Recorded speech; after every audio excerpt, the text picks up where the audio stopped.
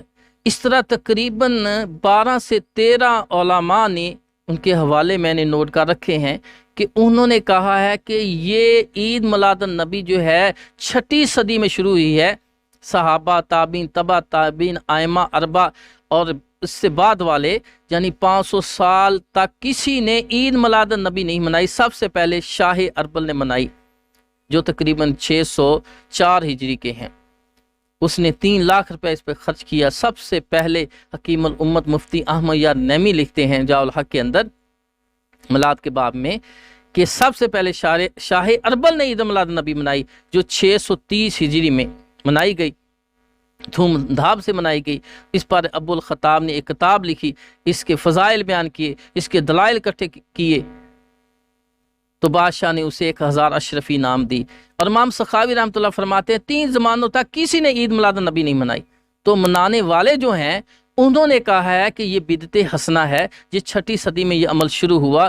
تو میرے بھائیوں، جو کام نبی پاک صلی اللہ علیہ وسلم نے نہیں کیا، صحابہ نے نہیں کیا، تابعین نے نہیں کیا، ائمہ اربعہ نے نہیں کیا، ویس کرنی نے نہیں کیا، حتیٰ کہ پیران پیر شیخ عبد القادر جیلانی رحمۃ اللہ نے نہیں کیا، بابا فرید رحمۃ اللہ نے نہیں کیا، حسن بصری نے نہیں کیا، اولیاء نے نہیں کیا، امام بخاری، مسلم، ترمذی، ابن ماجہ نے نہیں کیا۔ تو اس کو لوگ کہتے ہیں یہ بدعت حسنہ ہے، اس میں حرج کیا ہے، اور بطور ثواب کرتے ہیں۔ عید میلاد النبی منانا ثواب سمجھتے ہیں۔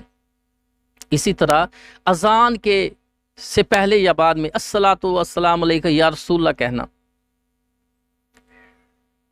یہ بریلویوں کے مولوی جلال الدین احمد امجدی بریلوی انوار الحدیث کے اندر لکھتے ہیں کہ فتاوی عالمگیری میں ہے، اور مراکع الفلاح شرح نور العزا کے اندر ہے، اور اسی طرح مرکات شرح مشکات کے اندر ہے، در مختار اعلی شرح رد المقدار کے اندر، یعنی 4-5 فقہ کتابیں لکھتے ہیں، اور اپنی کتاب انوار الحدیث صفحہ 153 اور 54 میں لکھتے ہیں کہ عید میلاد النبی سب سے پہلے ماہ ربیع الاخر 781 ہجری میں شروع ہوئی، 781 ہجری میں۔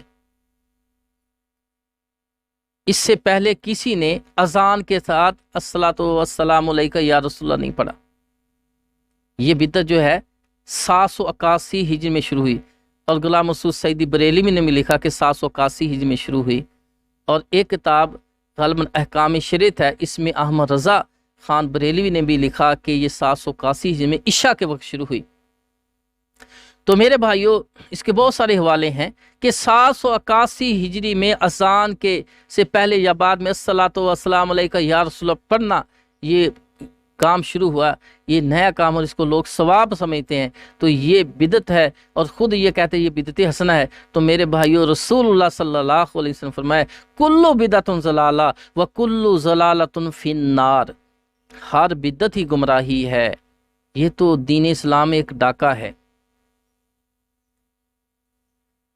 ہر بدعت گمراہی، اور گمراہی انسان کو جہنم میں لے جائے گی، فی النار، وہ جہنم میں جائیں گے۔ اس بدعت پر عمل کرنے والے، بدعات پر عمل کرنے والے جہنم میں جائیں گے، اسے حوض کوثر کا پانی نصیب نہیں ہوگا، توبہ کے دروازے اس کے لیے بند ہے، اللہ پاک نے پر لعنت کی ہے۔ تو میرے بھائیو، یہ نہ کہا کریں اسے میں حرج کیا ہے، یہ تو بہت بڑی بات ہے کہ نبی کے دین میں جو دین نازل ہوا ہے، قبر حشر میں جس کے متعلق پوچھا جائے اس میں وہ بات ہے ہی نہیں۔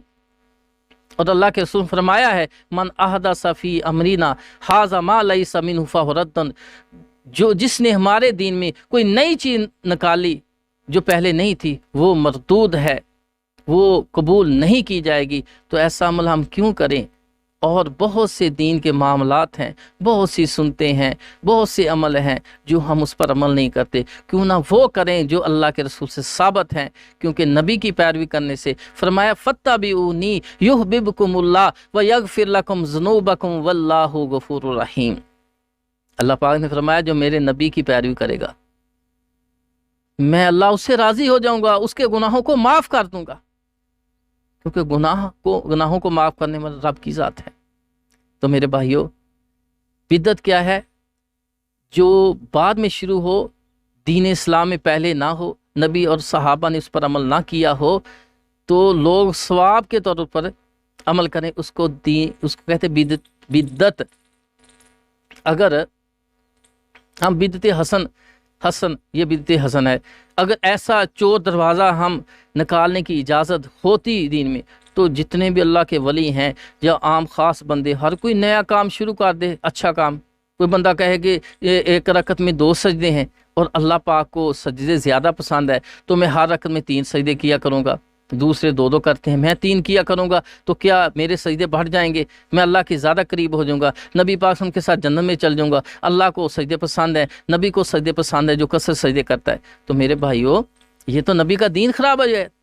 نبی کی سنت جو ہے اور اللہ نے جو نازل کیا ہے دین، اس میں ایک رکعت میں 2 سجدے ہیں، تو بندہ کہ 3 سجدے کا حرج کیا ہے، اس میں منع کی دلیل لے کے آئیں، تو کہاں سے دلیل لے کے آئیں گے؟ تو منع کی یہی دلیل کافی ہے کہ اللہ پاک نے فرمایا ہے کہ لَقَدْ كَانَ لَكُمْ فِي رَسُولِ اللَّهِ أُسْوَةٌ حَسَنَةٌ، رسول اللہ صلی اللہ علیہ وسلم کی زندگی تمہارے لیے بہترین نمونہ ہے۔ دوسرے لوگ جو مرضی کرتے رہیں، ہمیں اس کی کوئی پرواہ نہیں ہے۔ ہمیں تو اللہ پاک نے اپنے نبی کی پیروی کرنے کا حکم دیا ہے، اس سے ہمیں جنت ملے گی، اس سے گناہ معاف ہوں گے۔ وآخر دعوانا ان الحمد للہ رب العالمین۔